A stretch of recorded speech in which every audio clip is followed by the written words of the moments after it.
El Señor les bendiga, preciosos hermanos. Bienvenidos a comer el pan nuestro de cada día, porque no solo de pan vive el hombre, sino de toda palabra que de la boca de Dios sale. Los invito a abrir sus Biblias en el Salmo 92, del 12 al 15. Dice la palabra: el justo florecerá como la palmera, crecerá como el cedro en el Líbano, plantados en la casa de Jehová, en los atrios de Dios florecerán. Aún en la vejez fructificarán, estarán vigorosos y verdes, para anunciar que Jehová es recto y que en él no hay injusticia. Oremos. Bendito Padre Celestial, hemos abierto tu palabra y la hemos leído. Padre, pero tú eres el que la escribió, tú eres el intérprete, tú sabes lo que quiere decir. Te rogamos, Padre, que abras nuestro entendimiento, nuestros ojos espirituales, Señor, y que tu palabra no vuelva vacía, sino que prospere en aquello para lo que fue enviada. Porque te lo pedimos en acción de gracias, en el nombre del Señor Jesucristo. Amén y amén. Bien, hermanos, vamos a estar tratando un tema que he llamado creciendo. El Señor exalta a dos árboles, la palmera y el cedro. Y nos habla de una palmera florecida, y cuando una palmera está florecida es muy hermosa, es radiante, es vigorosa. Ella alcanza a crecer hasta 20 metros. Es decir, que ella está en el tiempo de la primavera, que es cuando florecen los árboles. Porque en el otoño es el tiempo de morir. Es el momento en que la savia baja y se esconde en la raíz. Porque las temperaturas son muy bajas y entonces todas las hojas de los árboles se caen. Entonces podemos decir que en la primavera es renacer, es volver a vivir, es resurrección. Y que en el otoño es la muerte. Bien, también nos compara con el cedro. El cedro es un árbol que crece el doble de la palmera, 40 metros. Y está plantado o se encuentran plantados parte de árboles en el monte Líbano. Ese es un monte que la mayor parte del año está cubierta por nieve.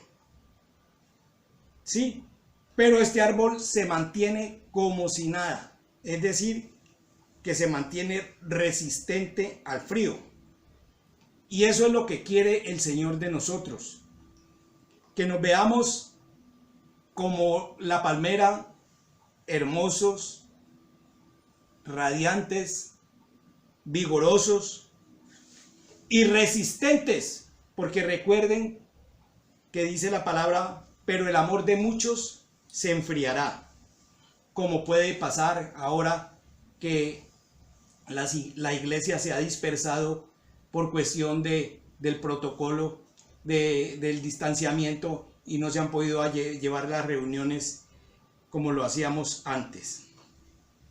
Pero mire que el Señor nos está comparando con esos árboles. Dice el justo. El justo es comparado con esos dos árboles. Es decir, que el justo se ve hermoso, radiante y vigoroso como la palmera. Y que crecerá mucho, crecerá como el cedro y estará firme ante el frío que venga. Pero también nos dice: plantados en la casa de Jehová. ¿Cuál es la casa de Jehová? La iglesia. El Señor dice: mi casa, casa de oración será llamada. Entonces mire lo que sucede. Dice: plantados en la casa de Jehová. Es decir, que aquí en la tierra somos plantados los justos. Y mire lo que sucede en los atrios. en los atrios de Dios florecen. Entonces se plantan en la tierra y allá arriba florecemos como un jardín en el patio del Señor, como un antejardín. Entonces, mire el estado físico que se ve, o esa apariencia física que se ve de esos árboles, vigoroso y verdes. Dice, para anunciar que Jehová es recto y que en él no hay injusticia. Entonces, ¿eso qué son? Esos son los frutos de la predicación. Decir que Jehová, que el Señor Jesucristo es torre fuerte, es fortaleza, es nuestro pronto auxilio, que Él es recto, que Él es justo. ¿Sí? Mire lo que dice la palabra en el Salmo 1:3. Que el justo será como árbol plantado junto a corrientes de agua, que da su fruto en su tiempo, y su hoja no cae, y todo lo que hace prosperará. Entonces, pregunto, ¿vale la pena ser plantados? Es el Espíritu Santo, es la tierra donde van a haber esas corrientes de agua, donde el justo va a ser plantado. Recuerdo una historia de un hombre que sembró una semilla, y la semilla creció hasta determinada, o la plantica creció hasta determinada altura, digamos que el porte mío, y que ahí se achiló, y ahí para allá no quiso volver a crecer, y el dueño la abonaba, la regaba, la fumigaba, la cercaba, le hacía todo lo que estaba a su alcance, y la plantica no creció más. Entonces él un día se aburrió de estar luchando con ella y decidió que la iba a cortar. Dijo, en tal fecha que tengo un tiempo, la voy a cortar. Y la matica como que entendió las palabras de aquel sembrador. Ella sabía que árbol que no dé fruto iba a ser desarraigado. Entonces ella se esforzó en crecer y empezó a estirarse, se paraba en la punta de las raíces para verse más grande. Y estando en esa lucha, de pronto le alcanzó a pegar la luz del sol. Y como en una semana triplicó su altura. ¿Qué es lo que pasaba? Que a la matica había una tapia que no permitía que la luz del sol le pegara. Entonces ella no podía crecer. Esa es una enseñanza muy buena. Que hay obstáculos en nuestras vidas que no nos deja crecer. Entonces, ¿qué hay que hacer con los obstáculos, queridos hermanos? Hay que eliminarlos. Si ustedes recuerdan la parábola del sembrador, allá en Lucas 8:5, cuando el sembrador iba esparciendo la semilla, dice que una parte cayó en el camino y que las aves se las comieron. Otra cayó en pedregal, pero como había poca tierra, la raíz no profundizó y el sol la quemó. Y que otra cayó entre espinos, y cuando los espinos crecieron, la ahogaron. Bien, entonces mire usted que muchas veces no es suficiente con que haya buena tierra, que sea irrigada, que sea abonada. Miremos lo que dice la palabra en 1 Corintios 3:16. que el crecimiento lo da Cristo. Amén. El crecimiento lo da Cristo.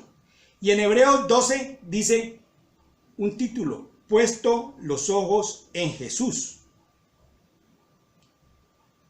Porque Jesús es la luz. Usted está mirando hacia adelante. Pero si usted pone los ojos en su hermano, usted va a ver los errores de su hermano y entonces eso es un impedimento para que usted crezca. Usted no puede poner los ojos en nadie más aparte de Jesús. No los ponga ni en su pastor. Entonces,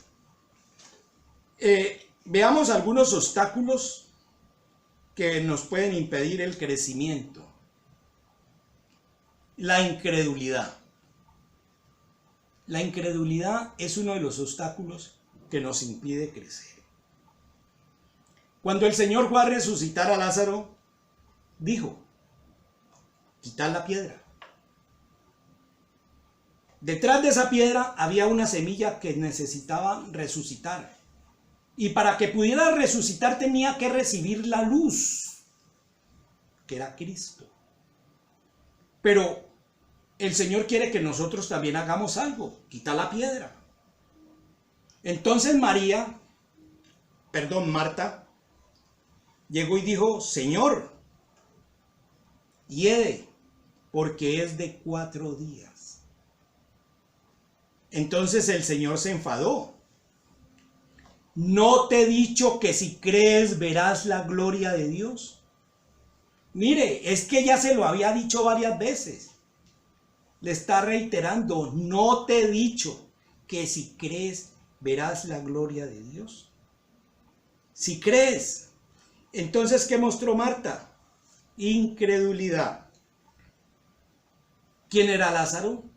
Lázaro era una semilla que estaba detrás de una piedra, que era un obstáculo para que le pegara la luz y brotara a vida.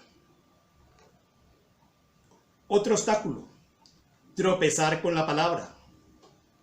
Dice el Señor: bienaventurado es el que no halle tropiezo en mí. En Isaías 28:16 nos dice la palabra que en Sión se puso una piedra de tropiezo, y esa piedra de tropiezo es Jesucristo. Miremos lo que nos dice Primera de Corintios 1:23. Pero nosotros predicamos a Cristo crucificado, para los judíos tropezadero y para los gentiles locura. ¿Se da cuenta que Cristo es una piedra de tropiezo? Entonces nos dice la palabra en Primera de Pedro 2, del 7 al 8. La piedra que los edificadores desecharon ha venido a ser cabeza del ángulo y piedra de tropiezo y roca que hace caer, porque tropiezan en la palabra, siendo desobedientes, a los cuales también fueron destinados. Entonces, ¿quiénes son los que tropiezan? Aquellos que fueron predestinados, que fueron destinados a ello. Desobedientes. ¿Y cómo es que hacen ellos para tropezar? Es la pregunta. ¿Cómo es posible que una persona que se dice amar a Cristo, que quiere obedecerle, que quiere ser mejor cristiano, pueda tropezar en Cristo? Porque inyectan sus ideas. Dice la palabra en 2 de Pedro 1:20. Entendiendo primero esto, que ninguna profecía de la Escritura es de interpretación privada.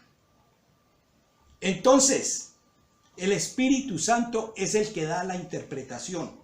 Pero si cada uno tiene su interpretación, no están siendo guiados por el Espíritu Santo, están inyectando sus ideas, están tropezando en la palabra. Tercer obstáculo: amar al mundo. Gente que está amañada aquí en el mundo. que quieren tener vida eterna, pero aquí. Recordamos al joven rico. Maestro, ¿qué haré para tener vida eterna? Y el Señor le dijo, guarda los mandamientos. Todo esto lo he guardado desde mi juventud. ¿Ve? Pero ¿qué es lo que pasaba con él? Que él quería vida eterna, pero para vivir amando al mundo y las cosas que hay en el mundo. Miremos lo que nos dice la palabra en 1 de Juan 2:15. No améis al mundo ni las cosas que están en el mundo. Si alguno ama al mundo, el amor del Padre no está en él. Bien, tenemos el mundo y las cosas que están en el mundo. En el mundo encontramos cosas para deleitar los ojos, como la pornografía, como la violencia, como la corrupción, como la intimidad ajena. Hay gente que se deleita sabiendo la vida de otros. Y entonces compran revistas donde descubren la intimidad de las personas. Cogen y se meten en YouTube a averiguar la vida de las personas. Prenden el televisor, en Lo Sé Todo, averiguar la vida de las personas. Y se disfrutan, se deleitan sabiendo lo que hacen y lo que no hacen. Y ven esos videos, ven televisor, ven en internet. También hay otro tipo de oferta que lo dice en 2 de Pedro 2:10, siguiendo la carne, despreciando el señorío de Dios, desprecian ese señorío de Dios sobre sus vidas, y entonces se meten a lo que es la concupiscencia y lo que es la inmundicia. Eso lo puede mirar en 2 de Pedro 10. Ahora miremos lo que dice en 1 de Pedro 2:11. Amados, yo os ruego como extranjeros y peregrinos que os abstengáis de los deseos carnales que batallan contra el alma. Es que debemos entender de que nosotros estamos en el mundo, pero no somos del mundo. Somos peregrinos y extranjeros. Nosotros estamos en busca de una ciudad por venir. Una ciudad cuyo arquitecto es Dios. Nosotros no somos de aquí. Y las cosas del mundo se quedan en el mundo, porque allá no pueden subir esas cosas. Ahora, la pregunta.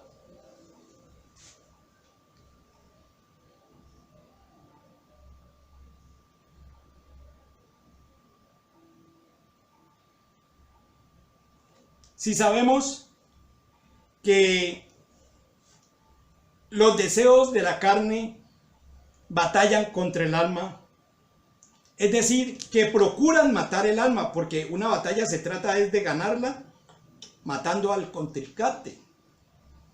¿Por qué seguir arriesgándonos en perder nuestra alma? Dice Proverbios 15:24, el camino de la vida es hacia arriba al entendido, para apartarse del Seol abajo.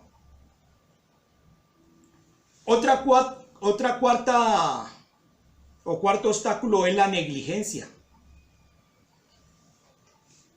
Esta enseñanza la vemos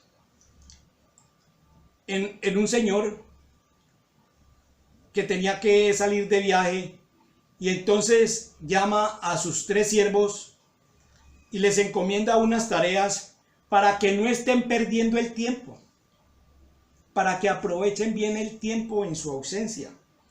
Entonces llama al más capacitado y le da 4 talentos.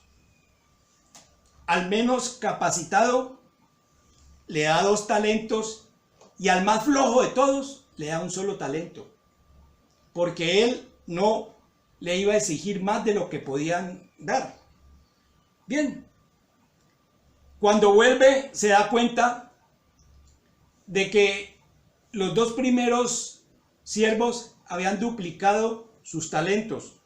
El que tenía 4 los convirtió en 8, el que tenía 2 los convirtió en 4. Pero el más flojo, ese no quiso ni siquiera para servir en la iglesia, para guardarle la sombrilla al hermano, para guardarle el sombrero. No quiso servir para nada. Y entonces corrió y escondió su talento. Entonces cuando vino el amo le dijo: siervo malo y negligente.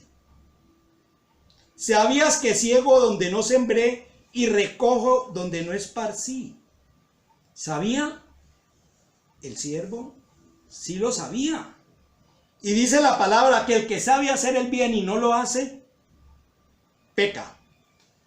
Entonces, ese siervo negligente y malo tenía un poquito de luz, un cocullito, y se lo quitaron.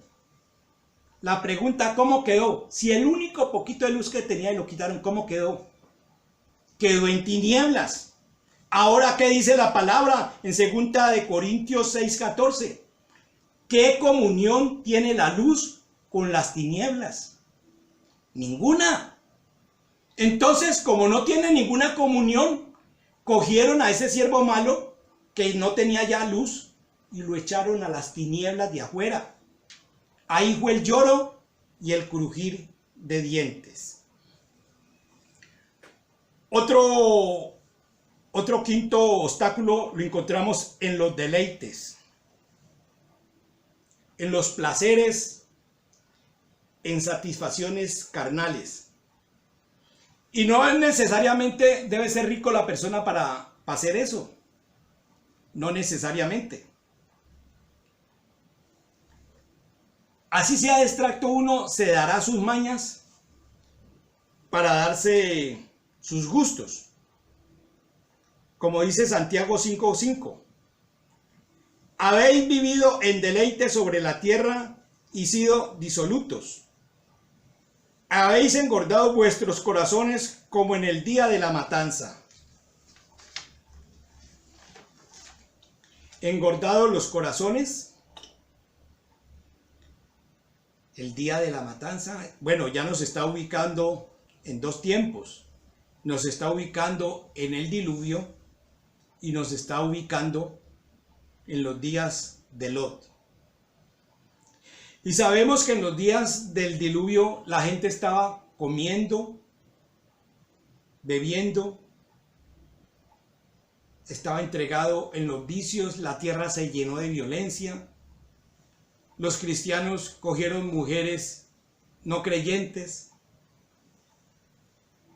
Y en los días de Lot estaban también comiendo, bebiendo, casándose, dándose en casamiento, plantando, edificando, hasta que fueron todos destruidos. Si esta no es una réplica de esos días, no sé lo que será. Estamos aún peor que en los días de Noé y de Lot. Y todos fueron destruidos. Sexto obstáculo, el egoísmo. El egoísmo, primero yo, segundo yo, tercero yo. Mire lo que dice Filipenses 2:21. Porque todos buscan lo suyo propio, no lo que es de Jesús. Todos. ¿Excluye a alguien? No. Todos. O sea que todos sin Cristo somos egoístas. Todos. Séptimo, el pecado. Y sabemos que pecado es incredulidad, porque se hacen las cosas que no se deben hacer porque no creen a la palabra de que no se deben de hacer. Como Marta. ¿Marta pecó? Sí, fue incrédula. Dice Hebreos 12:1. Despojaos de todo peso y del pecado que os asedia, y corramos con paciencia la carrera que tenemos por delante. Entonces, en esta escritura encontramos dos obstáculos: todo peso y el pecado. Miremos ejemplos de peso. Los cargos de conciencia. Uy, ese que sí pesa. Un cargo de conciencia pesa mucho. Porque es el corazón reprendiéndonos a toda hora. Otro peso es las enemistades. Cuando usted tiene enemistades, en cualquier momento va a tener un problema en su cuadra. Porque tiene enemistades. Puede tener problema en el trabajo, en la familia y aún en la iglesia.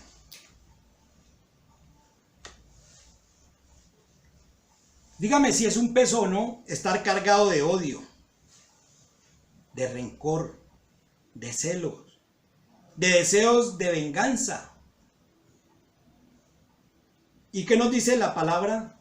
Seguid la paz con todos los hombres y la santidad, sin la cual ninguno verá a Dios. Hebreos 12:14. ¿Qué le impide alcanzar la paz con todos los hombres? El orgullo, el egoísmo. Yo no le rindo pleitesía a nadie. Hombre, el Señor nos manda a ser humildes. Humillémonos. Hombre, te pido perdón por haberte ofendido. No quiero que seamos más enemigos. Yo lo estimo a usted y no quiero que llevemos así. Perdóneme. Eso es todo. Para seguir la paz con todos los hombres. Dice Santiago 3:16. Porque donde hay celos y contención, allá hay perturbación y toda obra perversa. ¿Obra perversa? Ahí está metiendo la mano las tinieblas. Y ahora miremos el otro obstáculo, que era el pecado. ¿Se acuerdan? Despojados de todo peso y del pecado que os asedia. Mire, ¿qué es asediar? Es perseguir, acechar, atalayar. Entonces, ¿por qué lo persigue? ¿Por qué lo asedia? ¿Por qué lo atalaya? Porque no ha confesado sus pecados. Porque no se ha arrepentido. Y como no lo ha hecho, esos pecados lo están persiguiendo, asediando, atalayando. Y tarde que temprano esos pecados lo van a alcanzar. Veamos el octavo obstáculo. Segregar. Para eso que sí somos buenos. Para segregar. Segregar es excluir. Dice así la palabra en Santiago 2:9. Pero si hacéis acepción de personas, cometéis pecados. Quedáis convictos por la ley como transgresores. Pongamos un ejemplo entre dos hermanos. Hermano, ¿sí sabe que el domingo no predica el pastor porque tiene una reunión de ministros? Uy, ¿cómo así?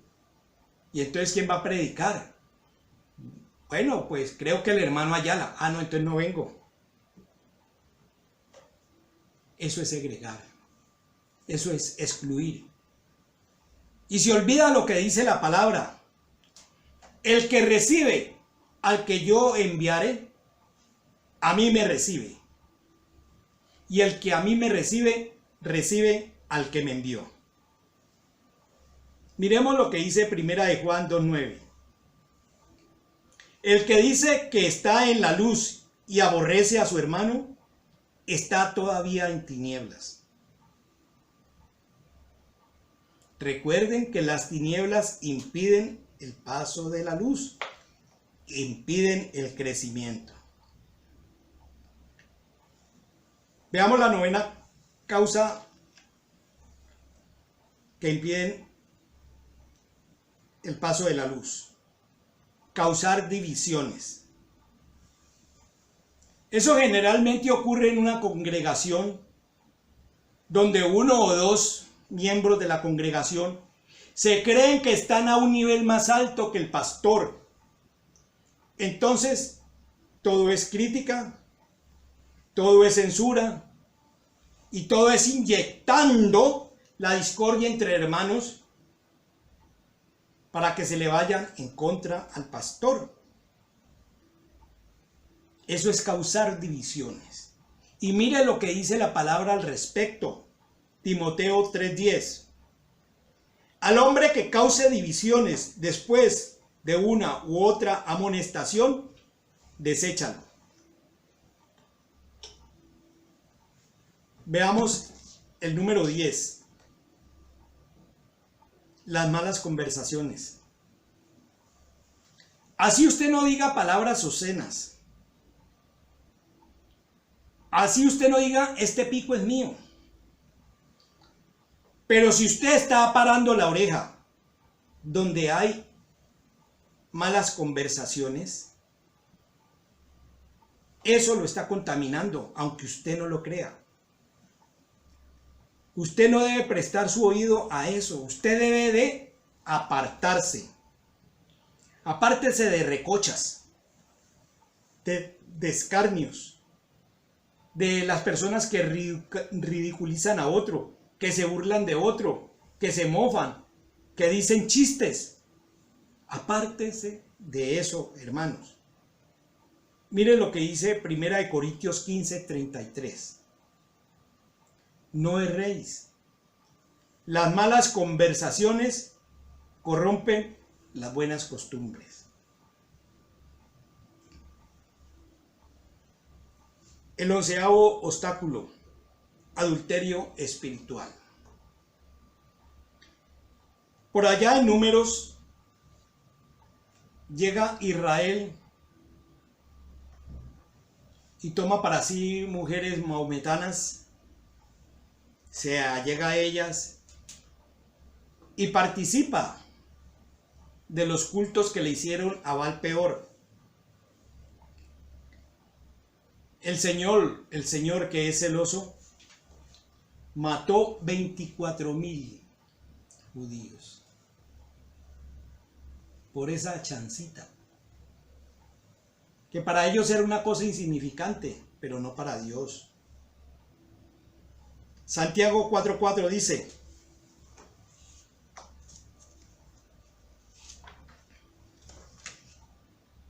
oh almas adúlteras, ¿no sabéis que la amistad del mundo es enemistad contra Dios?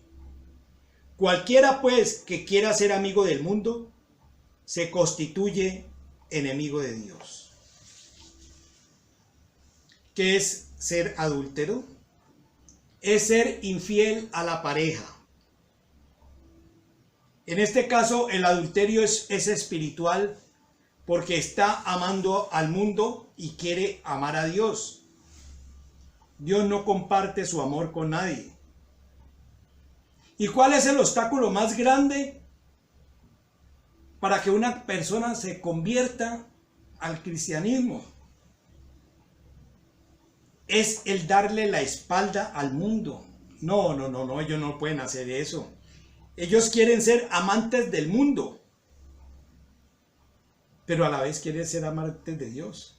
Y eso es adulterio. No, hermano, pues que mire que las reuniones sociales, que las fiestas, que los cumpleaños, que el día de la madre, que el día del amor y la amistad, que la primera comunión de mi sobrina, que la cena navideña, que los aguinaldos, que el amigo secreto. No, hermano. No, yo quiero amar al mundo. Yo quiero amar a Dios. Almas adúlteras. También las actividades lucrativas, como son los bailes con fritanga y licor, bingos, rifas, paseos, lluvia de sobres. Porque sin eso la vida no tiene sentido para la gente. Veamos el último obstáculo. Este es un obstáculo común para todos. Para todos. No creo que nadie se escape de este. Pero lógico que lo podemos corregir. Porque para eso la palabra nos está mostrando qué es lo que nos impide que esa luz entre. Ese obstáculo es el quejarse, renegar, maldecir, disgustarse. Todas esas cosas fastidian el alma. ¿O por qué creen que dicen la palabra? Y no contristéis el Espíritu Santo con el cual fuisteis sellados. Entonces el Espíritu Santo se pone triste al verlo usted, que no hace sino renegar, maldecir, quejarse, estar disgustado. Abramos la palabra en Santiago 5:9. Hermanos, no os quejéis unos contra otros. No le lleve las quejas al otro hermano. Llévele cosas buenas. No le lleve quejas, dolores. No, hermano. Para que no seáis condenados. He aquí el juez está delante de la puerta. ¿Recuerdan qué es lo que estamos estudiando, hermanos? ¿Sí? Lo que nos impide crecer. Ahora, ¿en dónde están los obstáculos? Los obstáculos están en mí. Yo soy mi peor enemigo. Yo. Entonces, ¿qué hacer? Autoobservarse en el espejo de la palabra. Con la autoobservación vamos a poder detectar lo que nos impide crecer y vamos a proceder a eliminarlo. Porque no es el hecho de oír, sino de ser hacedor de la palabra. Recuerdo de una historia de un espejo. No la recuerdo muy bien, tengo un recuerdo vago de la historia, pero se trataba de un niño que nunca había estado frente a un espejo. Él no sabía lo que era un espejo. Un día lo llevaron a una casa donde había un espejo y entonces él se quedó mirando al espejo y vio que allí en el espejo había otro niño. Entonces él le alzó la mano al niño y el niño también le alzó la mano. Entonces él le sacó la lengua y el otro niño también le sacó la lengua. Y él aterrado. Y amagó pegarle y el otro amagó pegarle. ¡Mamá! ¡Ese soy yo! Se dio cuenta que ese era él. Hermanos, un consejo último. Antes de actuar, de decir, de ver u oír, consideremos, ¿esto le agrada a Dios? Miremos lo que nos dice la palabra en Juan 8, 28, 29. Cuando hayáis levantado al Hijo del Hombre, entonces conoceréis que yo soy, y que nada hago por mí mismo, sino que según me enseñó el Padre, así hablo. Porque el que me envió, conmigo está. No me ha dejado solo el Padre, porque yo hago siempre lo que le agrada. ¿Sí? Hacemos siempre lo que a Dios le agrada. Entonces, cuando vaya a actuar, decir, ver u oír, ¿esto le agrada al Padre? Si usted ve que no le agrada, no lo haga. Mire lo que nos dijo la palabra en Juan 15, en Juan 15 del 7 al 8. Si permanecéis en mí y mis palabras permanecen en vosotros, pedid todo lo que queráis y os será hecho. En esto he glorificado a mi Padre, en que llevéis mucho fruto y seáis así mis discípulos. Entonces el Padre se glorifica cuando usted permanece en el Hijo y cuando usted lleva mucho fruto. ¿Sí? Cuando usted es como el Líbano, como la palmera y como el cedro. ¿Sí? ¿Y cuáles son los frutos que el Señor quiere ver en nosotros? Gozo, amor, paz, paciencia, benignidad, bondad, fe, mansedumbre, templanza.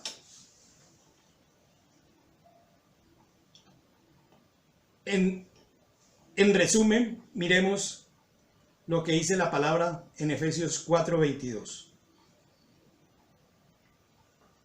En cuanto a la pasada manera de vivir, despojaos del viejo hombre que está viciado conforme a los deseos engañosos y renovaos en el espíritu de vuestra mente.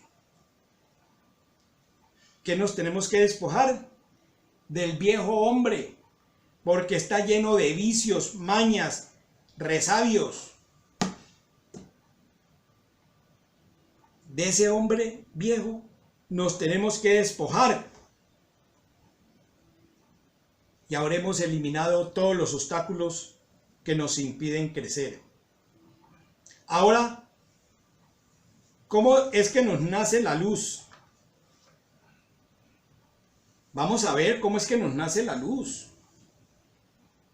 No lo que diga el hermano Ayala, porque sea todo hombre mentiroso, mala palabra de Dios, verás. Lo que diga la palabra. Isaías 58, 6, 7 y 8. ¿No es más bien el ayuno que yo escogí? Desatar las ligaduras de impiedad, soltar la carga de opresión, dejar libre a los quebrantados y que rompáis todo yugo. ¿No es que partas tu pan con el hambriento y a los pobres errantes albergues en casa? Que cuando veas al desnudo lo cubras y no te escondas de tu hermano. Entonces nacerá tu luz como el alba y tu salvación se dejará ver pronto. E irá tu justicia delante de ti y la gloria de Jehová será tu refugio. Cuando obedecemos esta palabra, hermanos, tenga la plena certeza de que cielo y tierra pasará, mas su palabra no, que nos nace la luz. Y cuando ya nos nace la luz, dice el Señor, levántate y resplandece, porque ha venido tu luz y la gloria de Jehová ha nacido sobre ti. Isaías 6:1. Hermanos, que el Señor Jesucristo los bendiga y espero encontrarme con ustedes en otra ocasión.